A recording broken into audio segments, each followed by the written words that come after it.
voisi olla aika hyvä vaihtoehto. Nyt tuli ihan mukava kelikin. Mä veikkaan, että täällä on ihan jopa plussan puolella edelleen.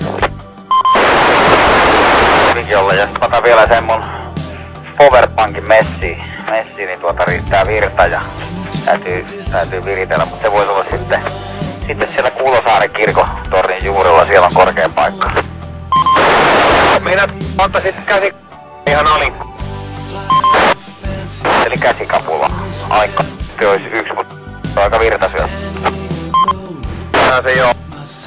Mut ei pöllöpi sisällähän taas vaan homma valoa tässä, mutta pitää nyt kärvistellä nää talvet ehkä sitten tällä ja sitten lähtee liikettä. Pitää kokeilemassa, kun ei täällä ole niin hirveen kylmää oli ainakin. Joo. Mä veikkaan, että mulla voi olla jo teitä illalla, mutta katsotaan miltä näyttää. Ainakin yksi varma kuuso. Kyllä meidän välillä pitäisi 70 settiä toimia. Se me saadaan ihan varmasti. Joo.